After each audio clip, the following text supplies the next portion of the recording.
Welcome to Code and Ciphers, a podcast where we explore cybersecurity, technology, and the people shaping the digital world.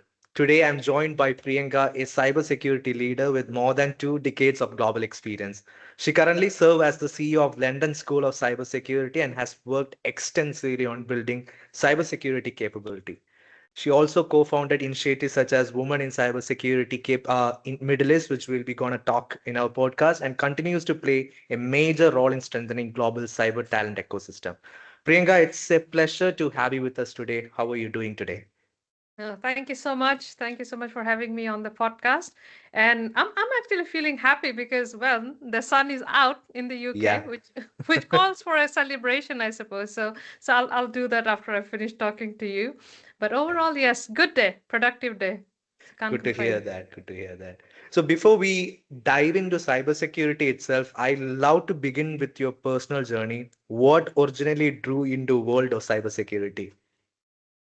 Oh boy, decided to go with the big one, huh? First, what drew me into cybersecurity? It's okay. So I am a in and out a mountain girl. Okay, the reason I say that is I was born in the mountains of Himalayas in Arunachal Pradesh, India, and I'm still a bit of a free spirit that way, and that's why I call myself.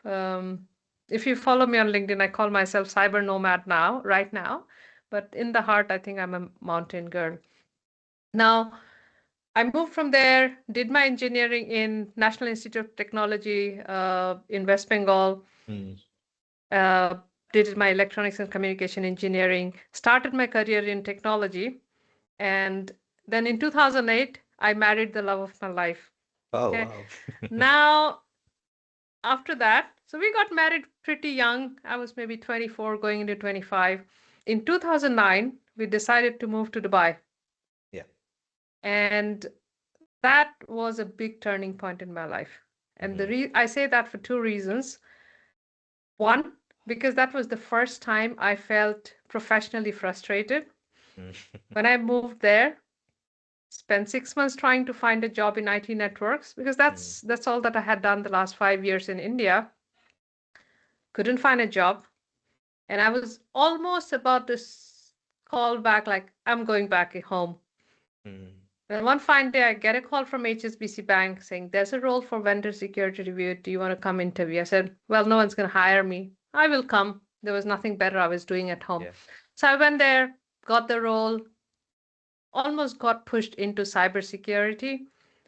And I am so grateful for my manager because during the interview, I told him I can do all of this technical stuff. I can ask questions. I can do all of that. But the cybersecurity stuff, it used to be called information security back then, that you have to teach me. And he said, well, you know the hard part, I can teach you the next. Now, that is how I got pushed into cybersecurity, I would say. Not That was not Yeah. a choice I had. But then as I started learning more and seeing more, I realized that I hit a golden jackpot, I would say. And I say that again for a few reasons. One, it it allows me to go and talk to anybody in the business, right? I am in cybersecurity, but I could go and ask a question to the finance guy. What do they do? Mm. And in most cases, they are going to be quite collaborative and kind of help me understand. So I was able to learn a whole lot more than just Mm. cybersecurity being in that role. Now, for me personally, that was quite fulfilling because I've got a bit of an itchy palm, which means I want to be everywhere. I want to know more. I want to do everything. Nice. Now, as I was specializing in cybersecurity, I was also learning about all of the other different functions. Mm. Now, l- looking, coming back to kind of jumping back to now, I can use all of that information Mm. in running my business. I can see what finance was doing. I can see what marketing was doing. I can see what sales. So so cybersecurity as a career, which is now my passion, it actually gave me like a career path where I can specialize in something, Mm. but I can also feel so fulfilled Yeah. that yes, I can learn so much about other things. Plus, I'm actually doing a good good to the world by Yeah, protecting what matters. that's a good takeaway. And also, when you first started your career more than 2 decades ago, Mm. cybersecurity was not nearly as widely discussed as it is today, for sure. So, what was the industry like back then? Oh, one, that word did not exist, Mm, right? So the industry was back then, we had two terms, IT security and information yeah. security. Now, although we have moved from like the world of information security, and it's now more, I would say, commercially called as cybersecurity Mm, because our worlds are more digital. okay. But to your question, what it looked like, it looked very different. And the reason I say that is because the business models were very different, right? The way things happen today, the way probably you guys do things, the way my kids would do things, they are very different from Different. how we used to do that. And actually, this morning I was talking to one of my mentees, and we got talking about the whole evolution from IT security and then moving into information security and then Yes. cybersecurity. So exactly the same conversation. And we drew an analogy where we said, think of the times when we had to line up in a bank to Mm, get our passbooks filled out, yeah. like, okay, this is how much money you withdraw, this is how much you have left. And it used to be a whole lot of manual process. Then we went into a bit of a period where that writing with the pen moved into a dot matrix printers, right? You still were going to the bank, Bank. but things were being printed. Now, if we look at it, it's on all in our phones. Yeah. We don't go to the bank branches anymore unless there's a reason. And even we have like very few branches. Most of the branches have closed down now across Mm, banks.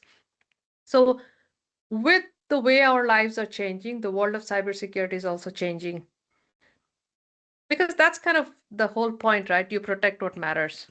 Now, if the definition of what matters changes, you got to evolve.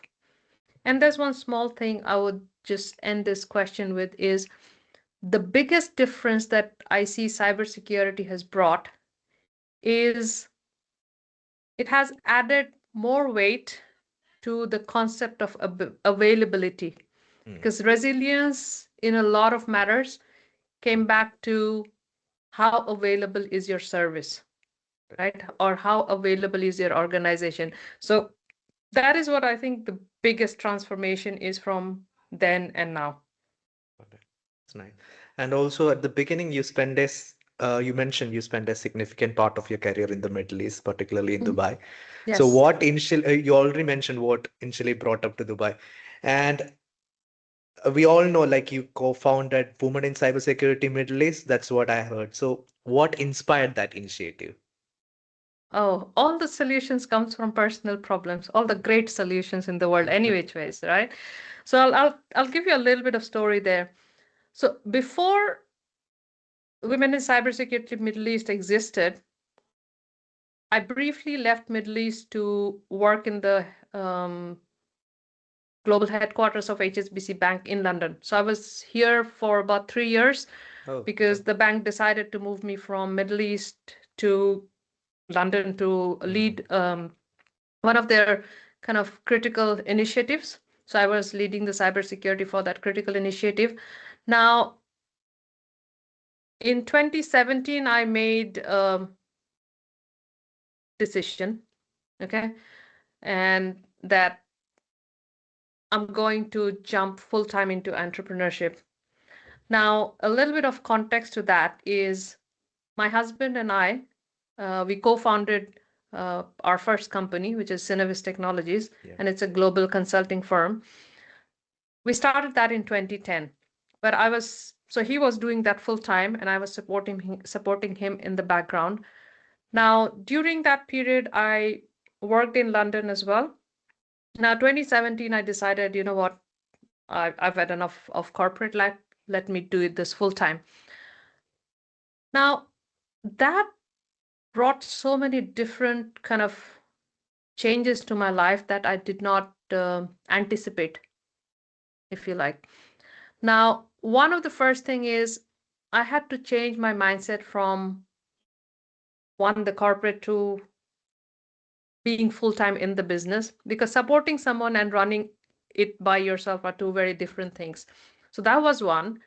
But I also realized that you don't necessarily have a lot of, I would not say the word friends because that's a little bit more special to me. But you don't have a community, or you don't have a set of people that you can reach out, who can be your sounding board, or where you can be just yourself. It's almost like a Right. safety net, because running a business comes with so many, it makes you feel vulnerable on a daily basis, right? Every day I worry about, okay, where's the next check coming from? Because it's no longer just me. I have to take care of my people. I have to make sure that there's enough money, that there's tons of other things, right? So that was the driver where I said, okay, I'm feeling lonely. Who else is there? Hmm. And again, my moment of gratitude. I met 8 other wonderful women in cybersecurity in the Middle East in an awards function. Hmm. And actually, the idea came from one of our male allies. He's no longer with us on Earth, but he said, well, all of you are talking about the same problem. Why don't you come together and give it a name, make it as a for community, so that you start attracting all the other female talent to in cybersecurity, because that we knew that there are others, but we just did not know where are they. So that is how we started with about 9 members, and in 2018, and now we are in 2026 where we are running at about 3,000-ish members. Oh, okay. And the good part is that it has grown organically. Hmm. And although there are, like, I would say, because people like to attach with other people based on what you are, what your Yeah. preferences are. But the one good thing about the community is most of our members, they have found their safety net. We know we have peers we can talk to. We know we have seniors that we can look up to as mentors. And it does not have to be a formal mentorship relationship either. You can just pick up your phone and say, Priyanka, I'm going through this situation, whether it's a personal or professional, right? And you say, I'm going through the situation. What do you think? And sometimes you just need like a shoulder to cry on, Yeah. or a sounding board. So we've created this lovely community where we have all of that. Mhm. And we have, because Middle East is such a, I would say, culturally rich region because of the expat population, Yeah. is just magical. And I'm part of other women in cyber groups as well, but I think the Middle East will always hold a special place in my heart. That's good to know. And also, Middle East has invested heavily in digital transformation. So, how Yes, seriously do the organizations there approach cybersecurity? very seriously, all the Hmm. way from the top. And when I say the top, like the sheikh's office, right? Hmm. And because what they are also seeing that, um, okay, let me take a step back here, right? So Middle East is driving the transformation in a very interesting way. There are a handful of countries, maybe 7, 8 countries, right? And each of them are quite unique, small geographically, but very, very unique. What we see mostly in the media is maybe UAE. They're really good at kind of promoting what they're doing, like keep leading the whole pack and stuff. But when you go to the other countries, which may not be as well, I would say, placed on promotional stuff, they're also doing really great. Now, coming back to your question, how invested are they in cybersecurity? You go and you talk to the heads of the nation, and I'm talking about like the real heads Hmm. of the nation. They know that cybersecurity is a priority. Hmm. You go and talk to their security council. They have so many initiatives. They have one of the most advanced monitoring centers, and they are Hmm. investing heavily into their youth so that Okay. they don't only build today's infrastructure, but they are looking 50 years ahead, right? That's That's because one concept in Middle East is do big or go home. So I think mm, that they're applying the same in cybersecurity. that's great. That's great. No. And eventually, after that, your journey led to founding and leading the London School of Cybersecurity. Mhm. So, what is that one inspiration that took you to create the London School of Cybersecurity? Along with that, I know like it's to fill the gap of cybersecurity, but when you looked at the traditional education system, what gaps did you notice in cybersecurity that was being taught in currently in the universities? Okay. So I'll tell you a secret. Not so secret, maybe. I never wanted to, I never thought I would open a cybersecurity school. Okay. Forget about a school. I never wanted to teach. When my kids would say, Mommy, you want, okay, why not? Why are you not a teacher? I said, I don't want to teach. That used to be me, right? Now it's a different story, like seven, eight Yeah. years later, it's a very different story. But where did that inspiration came from? The inspiration came from a very frustrating moment. Mm, Okay. Now, this is round about 2019, 20 maybe. mm, Um, and what happened is in a period of about 3 months, more than five of our really great consultants, they were poached by our competitors who are much bigger than us. Okay. And until then, I was just happily running the global consulting business with my husband. Nice business, great customers, profitable. No need to think about anything else, right? But those 3 months really tested me. And I was feeling really, really down. mm, And I was talking and reflecting on this with one of my mentors. And he said one thing that actually I think was the turning point. He said, Priyanka, think of it this way. The bigger companies are not taking your people because you are weak. mhm, They are taking them because you have trained them so well that they can deliver independently without kind of mm. much of an oversight, Got right? it. And because that's how we run our business. Like, okay, this is your job. I give you all the authority, and you got to try it. We have created that space where you are allowed to fail, which means people over time build that confidence that yes, even if I fail, I would, right? So that comment stayed with me. Now, what did I Mm, do with that comment? Nothing much really at that point. So over time, during our mentorship discussions, we started talking about structuring some learning courses and this and that. And mhm, it stayed like an idea for a long time, right? And during COVID, like 2021, we moved back to London. mhm, And between moving countries, running a business, managing family, it was too much to execute on that education idea. So I had everything ready. The mm, programs were ready, the structures were ready, but something in me was not ready to take the leap. Yet I think at that point now, I think it was more confidence, me not feeling ready. Because I was sure about one thing. I know cybersecurity, but I did not know much about the education industry. yeah. So taking that leap, I it was just too daunting for me at that point. So I Mm, sat on that idea for 18 months. And one fine evening, um, my husband said, you know what? Um, you really feel happy when you're mentoring people. mm, And I think that evening, one of my mentees had got promotion or something else happened, and I was really happy. yeah, Yeah, and he's like, well, I think you know what, you need to give this idea of yours a fair chance. Give it a try. You know, if it fails, it fails. At least you would have tried and you would not repent. And that's how London School of Cybersecurity was born, so, right? So I started that. I said, well, I'm still nervous. He said, okay, start small. So we started small, LinkedIn posts. Let me share my insights. Then I started creating like YouTube videos.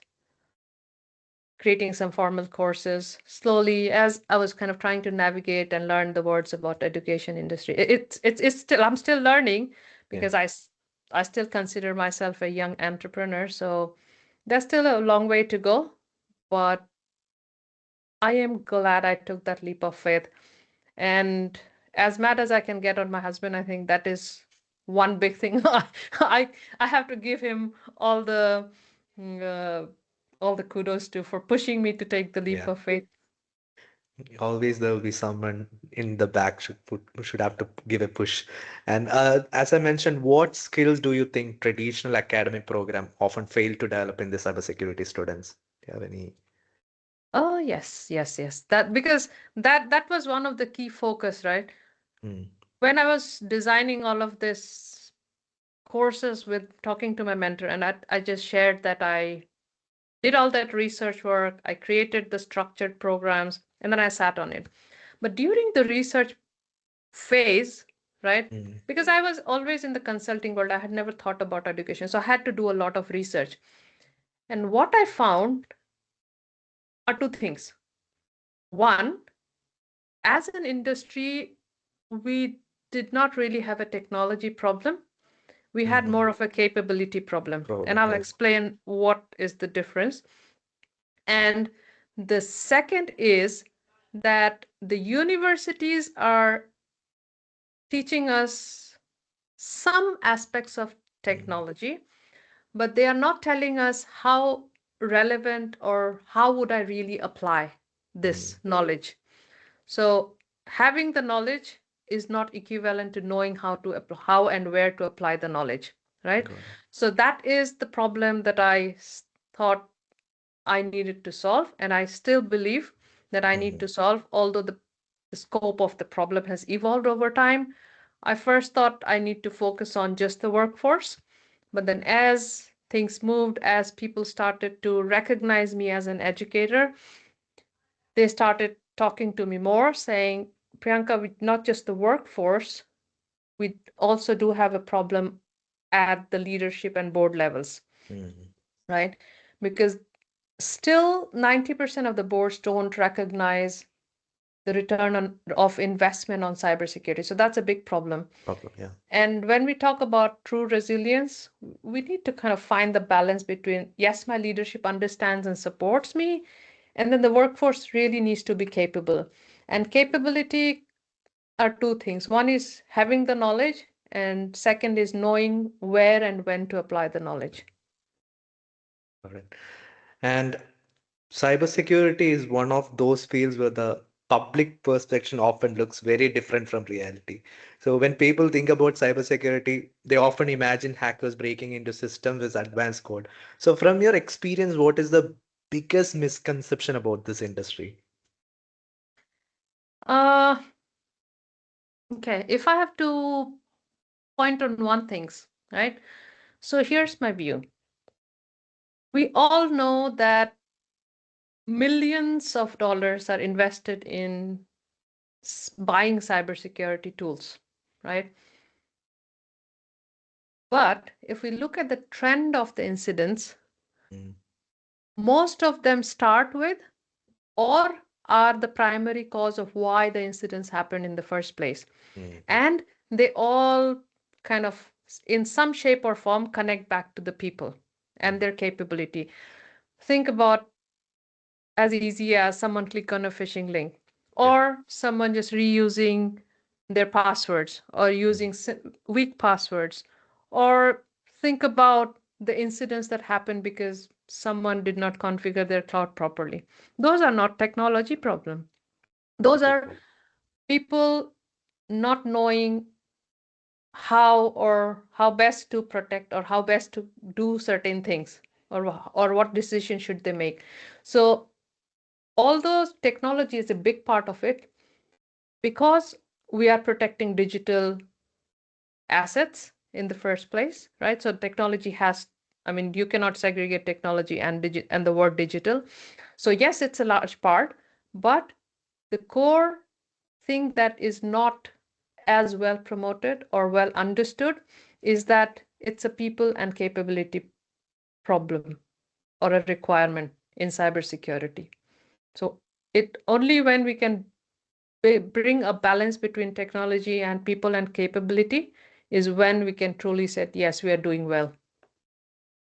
And also, we already mentioned that many organizations nowadays is investing heavily in cybersecurity tools, Mm. but still breaches are happening. So why does this Yes. happen? Why does it happen? Okay, that's a good question. Okay. Now, why do thieves still break into the house? Because they want to, right? Mm, And our organizations are our houses, just in a digital way, right? So why it happens is because the attackers, they get something out of it, right? mm, Either they can get money out of it, or they get satisfaction out of it, or there's some kind of human emotion that they're getting. They feel powerful, maybe, yeah. right?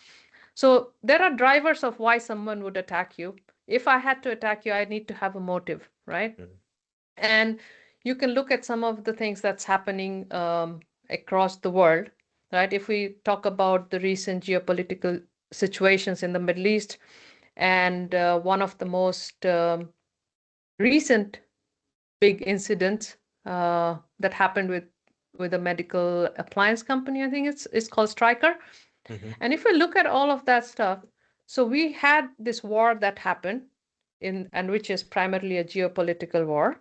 mm, And in between that, there is a group of people who decided to attack this company who has got nothing to do with the war mm, because of their association with a company from one of the countries they don't like, right?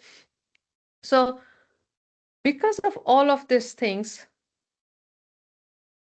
the motivation is changing, right? mm, You can, as cybersecurity professionals, our job is to protect, right? And the attackers are very smart that way. They know that we will protect, but their motivation, their techniques, they're evolving because they have got it easy. See, they've got AI, we've got AI. mm, They've got the same technology, we've got the same technology, right? But they only have to get it right once. mm. They have to just break the thing, right? Breaking something is easy. You just drop it and it breaks. But to fix it, it takes time. And we have to get it right every single time.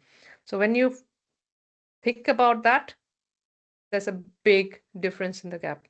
Plus, you add on top that when people don't have the right capabilities, yes, it will happen because one, they are not doing the things that as they should be. Mm. They don't know, or maybe they know they just can't apply. And two, when something goes wrong, they don't know how to react fast enough. So that's kind of what my opinion is. Why is it still happening? So I have a follow-up question over there. So would you say cybersecurity failures are more about technology limitations or leadership and organizational understanding? What do you think? Uh, there is no more or less. Okay. Mm, But it comes down to, I guess, the principles of our ACI, the responsibility, accountability, informed, and how do you bring all the parties on the table, right? The tone from the top definitely has a lot of weight mm, because if you think about it, um, if I, as the founder or the owner of the company, can't be bothered with any risk for that matter, cybersecurity or fraud, right? If a bank doesn't care about fraud risk, they will not look at it, right? But when the leadership is understands and is invested in the right thing, then yes, it makes a big difference. Technology gaps, it will always exist because mm. innovation happens first, Good. then we have some problems, and then we learn, and then we find solutions. How can we prevent that from happening? Mm. And this is where I kind of sometimes get into not arguments, I would say more discussions with some of my peers is why is cybersecurity always lagging? Mm-hmm. Yeah. To that, my viewpoint is it's not just cybersecurity, it's all risk management stuff are a little bit lagging. Although we Mm-hmm. say we have to proactive and this and that, but you can only be so proactive. You have to have a problem to be able to solve it, right? That's all risk management is about. Now, if you can anticipate it sooner, Mm-hmm. then yes, you have a longer runway. Mm. If you don't anticipate and you land in the problem first and then find the solution, your runway is smaller. Got it. So that's kind of where I see the balance that whether it's technology, whether it's governance, whether it's whatever, Got it. you need to kind of find that Anticipate. Yeah, got balance. it. Makes sense. Yeah. So, coming to the next session, it's more focusing on students. So, for students listening who want to enter cybersecurity, what kind of foundational knowledge should they build first? We all talk about networking, operating system, and security fundamentals, but what kind of foundational basics they need? What kind of foundation? Okay, I'm gonna give it a slightly different twist because I see it very Mm-hmm. differently. Okay. The way I see this is you as an individual, right? Mm. You have certain strengths. Yeah, Take away your education, right? You have some strengths, inherent strengths. yeah, Then we add your interests. Okay. Now, I was one of the 100 engineers in my classroom. yeah. I had very different interests from the person sitting next to me. Some of my friends are doing amazing research work for defense. I'm running business. Some of them are doing entirely something else, right? So your strengths, your interests, and then comes your background. Mm. And background is where your education kind of Yeah. falls into. So for me, it's a combination of the three. Okay. Mm. Because today we are all living in a digital world. Yeah. So if someone says, I don't understand technology, I just show them this. Do you have this? They said, yes. And I'm like, okay, so stop saying I don't understand technology. Okay. You are using technology, you understand from different perspective, different context. And this is where I actually defined a cyber pathway clarity process because cybersecurity, very, very broad term. Mm-hmm. There are about 15, maybe a little more than 15 pathways within cybersecurity. You Yeah. have that many options, right? And each of these 15 things require very different kind of skill sets. Okay. Yes, there are some transferable skills, but it requires very different ones. Some of them, yes, you need to understand codes. Some of them need you to understand network concepts better. Some of them require you to understand all of the technical things if you want to be an architect. Governance, very different thing. You need to be okay working with people and handling politics, right? Now, in our cyber clarity process, what we do is we combine your background, your strengths, and interests. We look at this and say, okay, these are some of the potential paths where you can really shine. Okay. Because when I can do something naturally well, the chances that I'll be successful is really good. So, Mm. coming back to where should they start? Mm. I think they should start by figuring out where should they fit or what are my right options. Got Okay. And for people, young people like you, the career is a jungle gym, and even for us, it's a jungle gym. There's no straight path, or you can go sideways, you can go vertical. So you need to decide on that whether you want to become a specialist or you want to learn a little bit about everything it. and Mm. become a leader, right? Because they require very, very different kind of mindset, different level of dedication. And because I'll give you an example, is I consider myself as a generalist. Mm. I'm in cybersecurity. My husband, he specializes in technology. Yeah, he just works with technology. He doesn't like to um, I mean, if you compare both of us, he's more the systems person and I'm more the Mm, people person. So based on that, I would say if you're young, pick one, right? mm, Don't go about learning everything. Okay. got Yes, it. you need to understand the TCP IP stack because it works everywhere. Yeah. But pick one. If you think the systems servers excite you more when you install a Linux machine, you really feel happy. Oh, the system is now up, right? Mm.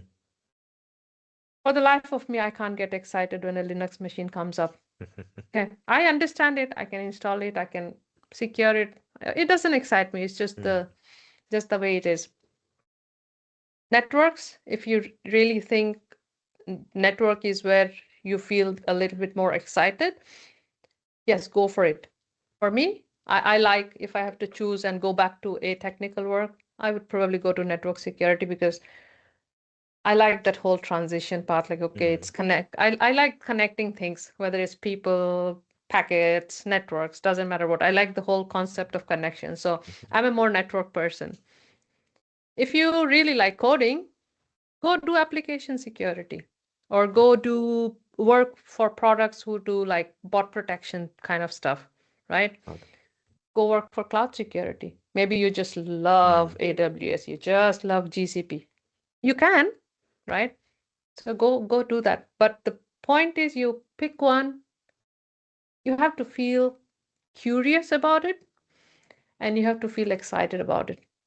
exactly. And you have to think, okay, I've done this, what next? Mm, Until you get to that phase, you have to give yourself that got it. chance to fail and try and go from it. So in recent years, many students seems to be gravitating towards careers in data science, AI, and software development, which is really great. But sometimes it feels like those are the only parts people talk about. So what are your thoughts on this trend, where many students focus mainly on becoming software development, data scientists, or AI engineers? So any takeaways on that? Okay. So a large part of what people want to do has to do with what is promoted or what do they Mm, see more, right? So if you look up, uh, and that's where, if you look up on just Google search or AI search, what should I do? I am a 12th student, and or a A-level student, what should I do as a career? What are my options? So the chances I will say IT, it will do that because maybe the number of roles are a little bit higher. okay. Okay. Now, coming to cybersecurity, we are horrible at promoting ourselves. Yeah. Okay. Got Whether be it on our personal careers or promoting the industry in general, we don't it. do a great job. Yes, there are articles which say we have that many gaps and these many millions and all of that stuff, but who reads that? Only people who are interested in cybersecurity. Got it. You talk to people who don't know what cybersecurity is, they don't know there's a demand, right? So Yeah. that is where I think we need to do better as an industry. Hmm. And that is one of the things that I'm trying to do as well, Mm, is when my time allows, I go and speak to schools, the secondary schools mm, here, India, UAE, doesn't matter, wherever my time yeah. allows. I go and talk to these young kids saying, yes, you're learning computing. Yes, your teachers have told you you can become a software developer or whatever. But think about this, there's a career called cybersecurity. And you'll actually, yes, you'll be in the middle of innovation and you can do good by protecting people. And you will really feel more powerful as you grow into that. Because when you do good stuff and you are excited about it, that gives you sense of fulfillment. And I know it feels a little bit like, oh, she's old, but that's how life grows. And when you are maybe 30s, maybe 40s, that sense of fulfillment is what you're looking for. Yes, in your 20s, money is the main driver, and it should be. But as you get more experienced in life, You need to be in a career that really gives you that sense of fulfillment. And you ask any cyber leader, I think they do it because they love to do it. Yeah, exactly. So I think you answered my next question. So I will go to the next Oh, question. okay. So, what kind of mindset or personality do you think that tend to thrive in cybersecurity compared to software development and data science? Okay. Very, very different mindset, Mm, right? Now, some of the skills are very similar. For example, analytical skills. You have to be okay with working with unknowns, right? Because software development is all about innovation, yeah. right? So they're at the forefront.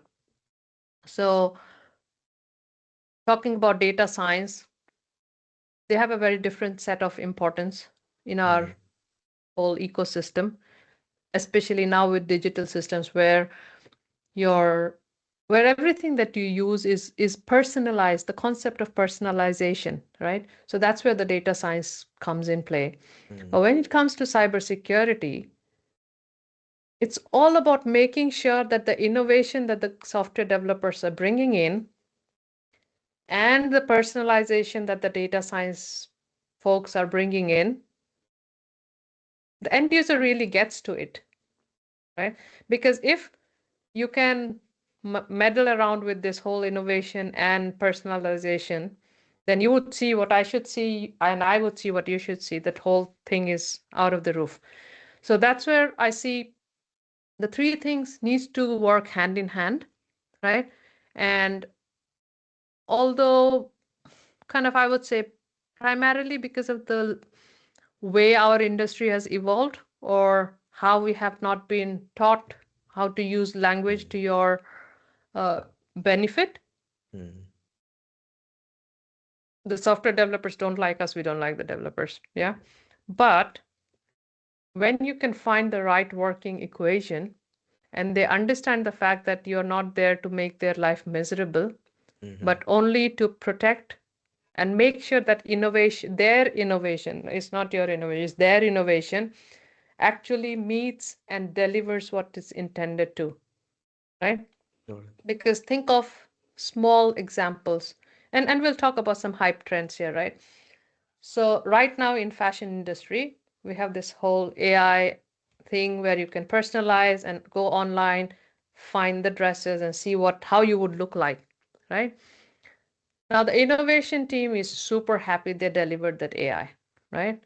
Now think about a situation where you've got some funky cyber stuff happening and that whole AI thing is not properly governed. They don't know what the models are doing. It's not yes, they delivered something, but it's not working as expected, right? Mm, I should see myself instead of seeing Priyanka Chopra on the screen, isn't it? But suddenly, if you see John Abraham instead of your face, you'll say, mm, I thought I'll see myself. You're not going to go back to that site, will you? They'll say like, next site. So that's the reality. And I think that is where, as cyber professionals, we need to really learn the power of language mm, and stop saying, oh, I don't like politics. No, dear, it's not about politics. It's about working with people. yeah. It's about you can talk. You are a techie, go talk to a techie in a Mm, techie language. Yes, we all have our techie bros. So it's not about working through with politics or trying to complicate it. It's just be human, talk to people, right? And you don't have to be like, oh, I'm above everyone. No, no one is above anyone. It's all we have our roles to play. that makes sense. And the time is cruising, but before we wrap up, I really like to explore a few cybersecurity challenges so Mhm. listeners can understand how this field work in practice. So, what do you think, like from your perspective, what are the some common cyber attacks nowadays organizations face? Oh, that's a very great question, and I'm gonna actually I have a note from a few weeks. 2 second. I always sit with my That's great. diary. Okay, so here I've got this. So it says, and these are my notes from reading the Hmm. recent cyber CrowdStrike report. Yeah, and the threat report said that about 82%. So this is what it says. 82% of the most recent attacks were malware free. Mm-hmm. Okay. Now, malware free means not related to malware, not malware free, but they were not linked to malware. Okay. Oh, okay. 82% of that. So that's a big shift in the trend. Yeah. Okay. Because if you generally talk to most people, they would say, oh, ransomware is this bad and that malware is that bit, right? But look at this. And that's why I have this note in my diary is 82% of those are not related to malware. They are mostly related to the compromise of identity. Okay.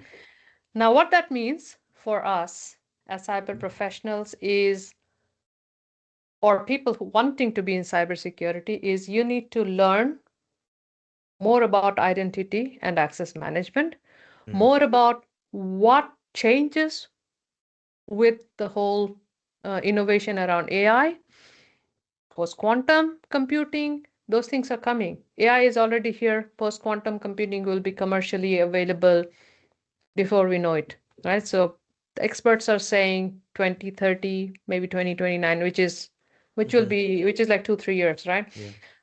Now, with all of that, the concept of non-human identity is increasing like this.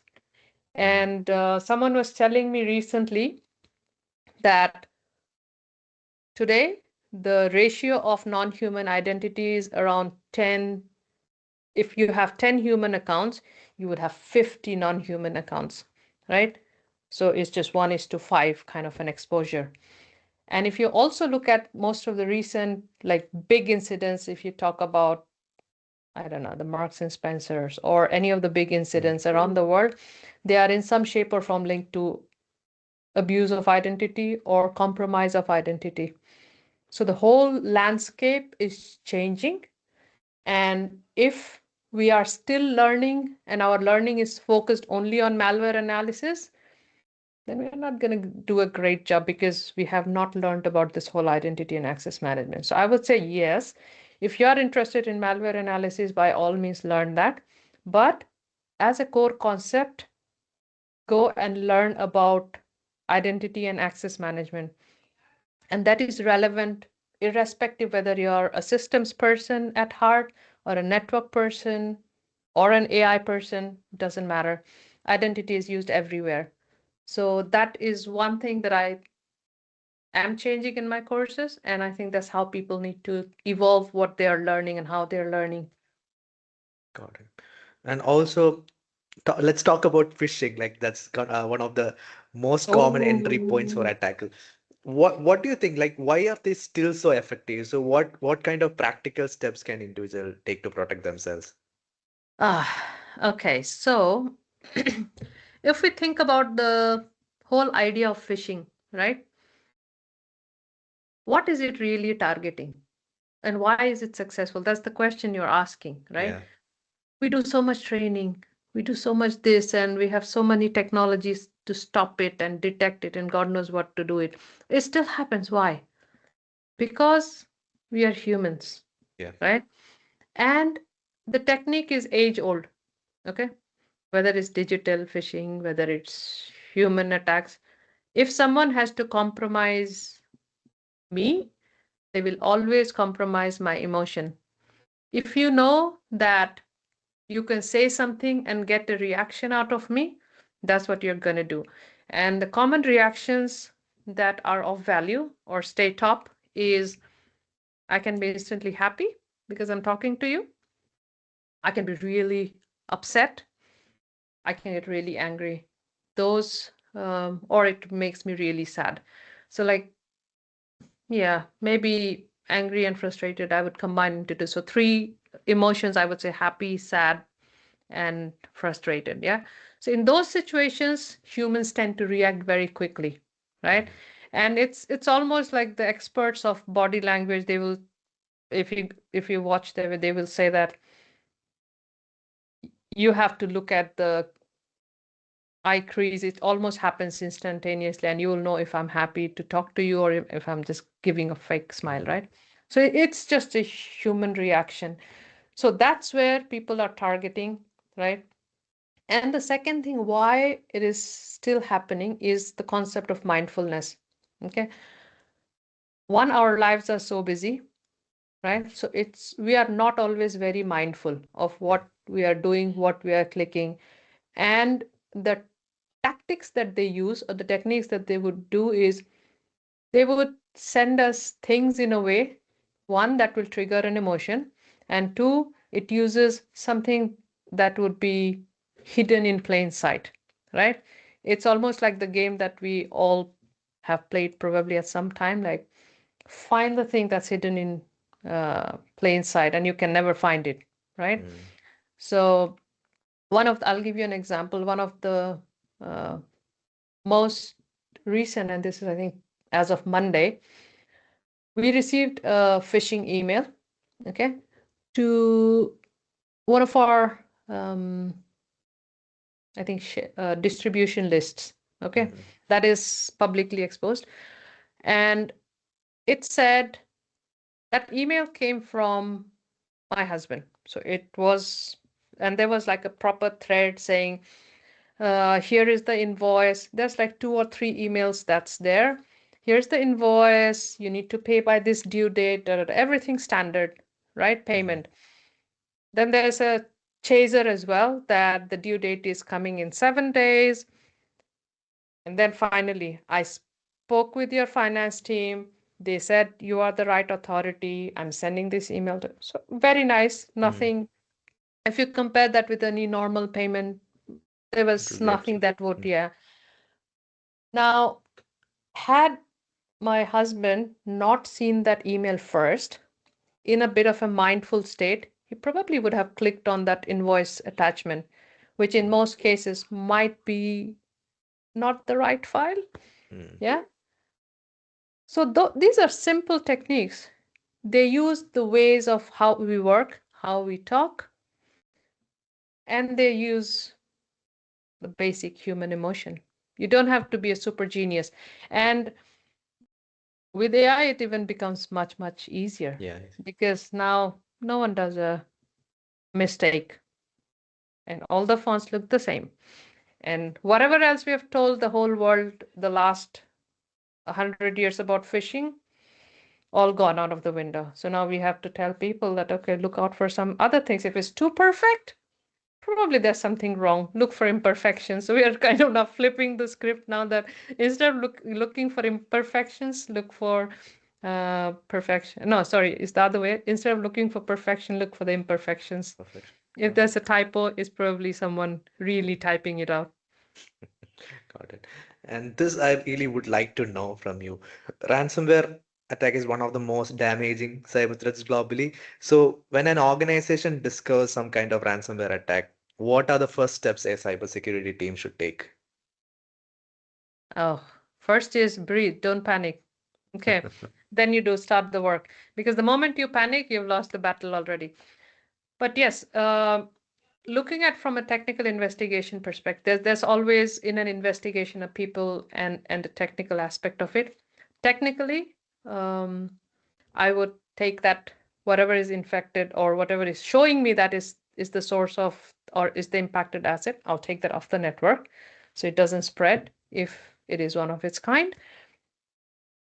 Then the other part is around the people aspect of it, right? Mm. How do we manage stakeholder expectation? And stakeholder is a very broad term when it comes to a cyber attack. It can be just your boss, or it can be the whole organization, just your organization, or it could be your boss and the organization and the customers, or it can be just a general big news. Yeah.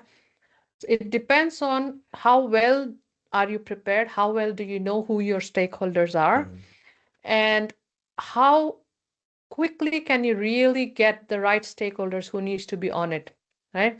And I said first thing is don't panic, but if you don't know who to call, if you don't know who to reach out to when something goes wrong, you Mm. will panic. And that is where I tell everyone, if nothing else, please do a tabletop exercise. You don't need to bother too much about creating a 50-page incident response plan if you don't know who are the people you need on the table. You will need, if it's a big enough incident, You will need your head of communication. You will need your head of IT. You will need your CEO involved and informed. Yes, they might not be doing the tasks, but you Mm, need them involved so that they can line up the right team members to work with you as cybersecurity team to kind of manage the situation.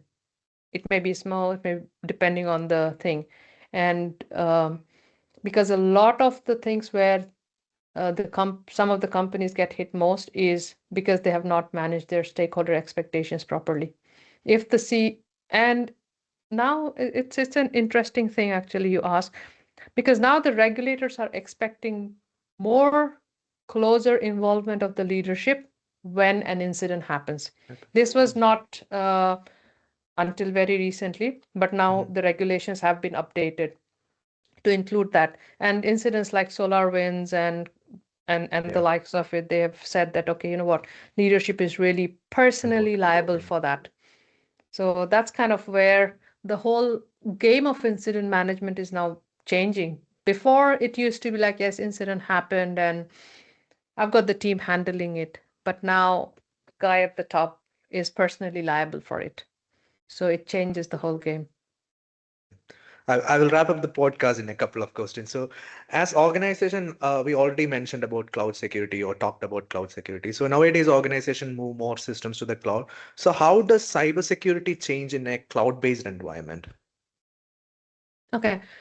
How cybersecurity changes in a cloud environment is it wipes off the edge, Mm, right?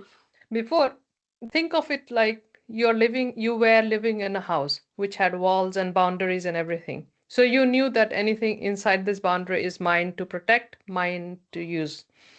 Now, the moment you put your assets on the cloud, yes, it's you have like a space given to you in the cloud, but it's a large part of it is shared, but it's kind of a named space only, right? So the boundaries are blurred. Yeah, it's almost think of it like you have your home and mm, then you have got a room in the, I don't know, um, one of the NHS love buildings. Yeah, mm, I would not use hospitals, but any office building, let's say there's a room with your name on it.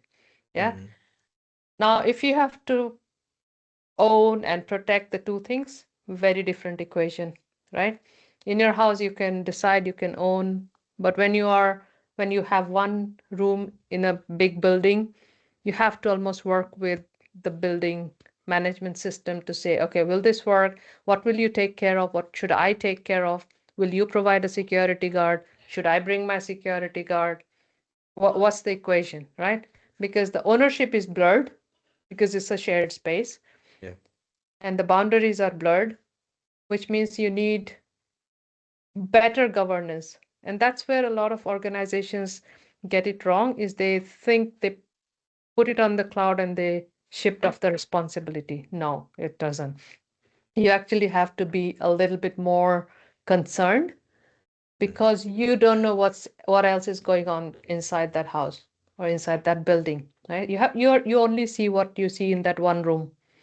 Now, if there's a fire in the next room, or if the whole building is collapsing, you don't know. Not on a daily basis. You will probably feel it when it collapses. And people felt it because if you think about the period of COVID when there was a crunch of Taiwan was closed and people could not buy machines fast enough. In a lot of regions, Microsoft did not have cloud capacity. mm. Same goes with AWS, same goes with others. Now that was a time when people started thinking, we never thought they thought cloud is just forever expandable.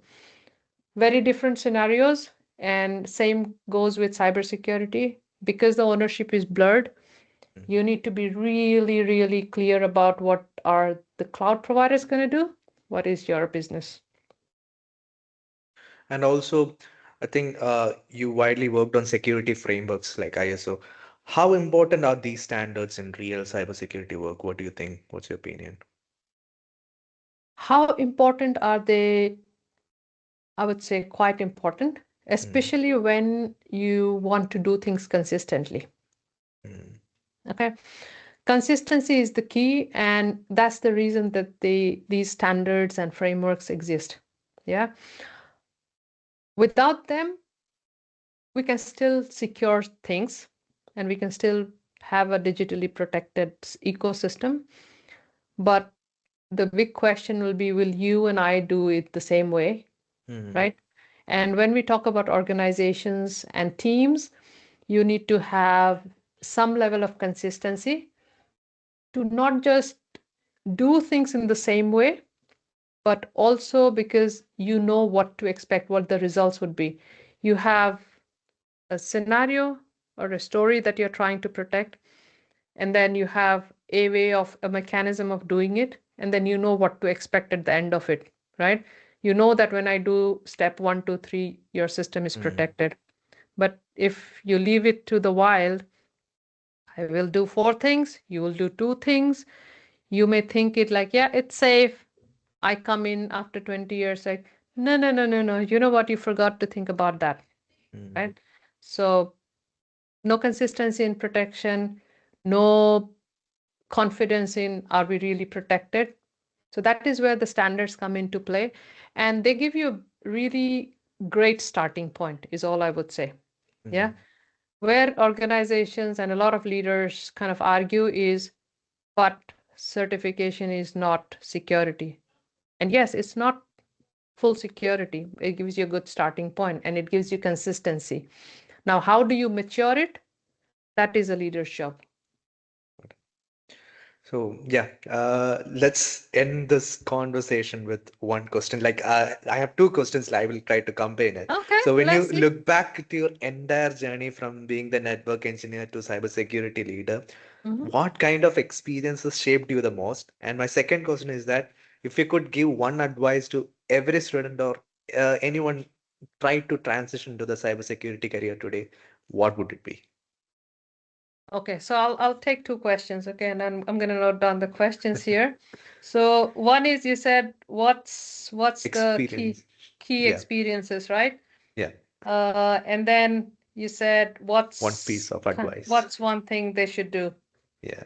one thing for people to do. Okay, to do. So what I think there's one thing that helped me consistently in my growth. Okay. And that is keeping an open mind in working with different scenarios, different level of unknowns, and different types of people, right? And after spending 22 years in my career, I can say confidently that today I don't worry if someone calls me there's a problem Mm, because I have built, I've thickened my skin almost. And by going through this journey is, yes, there will be unknowns. So how do you navigate unknowns? How do you work with different, and unknown can be unknown situation, unknown type of people, unknown whatever, right? So building a thick skin and keeping your, and curiosity plays a big part to that. Okay, mm, you cannot build your own personal thick skin or resilience, as people like to call it in a proper English, without staying curious. Because when you come to me with a problem, and which is my daily life, that's why I exist anywhere, yeah. whether it's being my customers or my own people, I have to be okay with the fact that they're going to bring a problem and I may not have the answer, but I should have the curiosity to be able to navigate that situation and be vulnerable and be open to actually help brainstorm and walk, kind of start drafting the solution together with them. It's never about me, it's all about how do I help them. So be Okay. curious and always go with a mentality that yes, I need to be able to navigate the unknowns. Be curious And and have that mentality. Yeah, got it. yes, be curious. There's nothing else in cybersecurity, even Yeah. if you don't know anything. And that applies to, and that takes me to your second question, was the one thing, right? Because this is one thing that is just human, being Mm, curious, right? Now, we all are curious about different things, and that's where we say, oh, I don't want to do this, and don't, because we can't be curious about that. Now, the one thing that I would say anybody new to cybersecurity, and that can include like really young people Yeah. or maybe people who are trying to switch their careers, is definitely keep that mindset. So, for young people, start somewhere, Mm. right? Don't get bogged down into what's the right thing to do, what would be this, what would happen. No one cares. When you're in 20s, you just have two things you need to focus on. Get a job or do something that pays your bills. Okay, that's Yeah. your only goal in life in 20s. Okay? Mm-hmm. You've done in engineering. If you need to go work in finance, you need to go work in sales. Do that. Mm-hmm. Earn some money. Once you have some money of your own, life gets better. You can make your own decisions. Yeah. Until then, dad, mom, uncle, auntie, do you have some money to spare? Or oh no, I don't have any money to invest in training, right? So no one wants to be in, and I've been Yeah. in that position. Not great to be in. So if you're young, get started somewhere. And if you really want to target cybersecurity, get a public portfolio created. Mm. Projects you have done, things you have learned. Okay. Mm. And I really have to give a shout out to this one mentee I have. Mm. He's in Africa, and he first wanted to join my course, but because of financial situations, he could not, and that's fine. But he followed me so much, and I said, okay, you know what? Okay, I'm gonna just guide you. Like, okay, I can't spend time with you a whole lot, but I will Mm. give you enough stuff. And thankfully, we are in time of AI. I said, Mm. well, I'll give you some guidance. Start building that. And when I saw his dedication, I said, you know what? His name is Onasanya, and I said, you know what? We need to put your portfolio together. Mm. And technology is great that way. He's done it with Notion for free. You can use Google site. If you really love creating websites, you can go to any of the tools and create your public portfolio, because CV is no longer just enough. Yes, it'll Mm. get you somewhere, but if you have to really benefit from networking, right, you need to have something that you can show me. Yeah. Yeah. Mm. It, I talk to like 10 students every day, right? Mm. Now, there has to be something different about someone there. Right. And portfolio is a great way of showing I've done these projects, I've done this stuff. It shows me like, yes, you're interested and you're thinking and you're doing all of that stuff. And please don't lie. If you've not done something, just say, I've not done that, right? But transparency gives you some bonus. And I've got great jobs, but just by saying, well, I don't know. And for career switchers, very important is you need to go and map out which path in cybersecurity would You be want the to right do. place for switch. Mm. Because for a career switcher, it's a very different scenario. I said for the young people, there's one goal, just go earn money, right? Mm. You don't have to complicate your life. Go earn money and then you can do whatever. For career switchers, they have the money, they have seen some success in their career, Yeah. but now they want to try cybersecurity, right? Now, again, this would be a leap of faith moment. But leap of faith is good, but not everyone is okay with the fact that I will fail. Now, Mm. how do we reduce the chances of failure? Is I have gained some knowledge and some experience and some capability of where to apply those knowledge. Mm. Cybersecurity is not rocket science. It's all about protecting what the others are doing, right? Mm. So if you are coming from the other side, you already know what to protect, right? So Yeah. that's where you need to draw your strength from, right? You know what to protect, and probably you've already spoken to some of your own cybersecurity teams on what they are trying to do with your current work, right? So that becomes your transferable skills. Okay. And this is where a lot of my mentees who are career switchers and a lot of my students, when we run through that whole career clarity process Mm. at the beginning of the course, we really first start with like, okay, you know what? They say, Priyanka, I want to learn cybersecurity. I'm like, no, no, no, you can't just say cybersecurity. Let's find out What would make practical sense? I'm a very practical person. Yes, I have big dreams, I have ambitions, but I also understand that life needs to go on, Mm, and we all have things and priorities that needs to be taken care of first. Yeah. Now, when we do that mapping for the career switchers, you really land into the right area in cybersecurity, right? mm, For example, if someone is working in, I don't know, the world of finance or the mm, world of project management, right? They already understand the concepts of managing the risk, identifying the risk, different terminology, but they yeah, understand those concepts, right? So that makes them good candidates to explore the governance, risk, and compliance area, or they could aim for some leadership roles. Again, depending on the organization, not everyone, but because, like any other thing, cybersecurity is a skill which you can learn. But when you start from a place of strength, which is your experience before that, it makes it less overwhelming. And that is very, very important. People don't realize that consciously, mm, but whether you start in cyber and end in cyber, or you start in finance and end in cyber, as a person, you always feel more grounded when you have an anchor point that you mm, already know that, okay, I know where this is coming from, or I know if I have to come back, I have a place I can fall, right?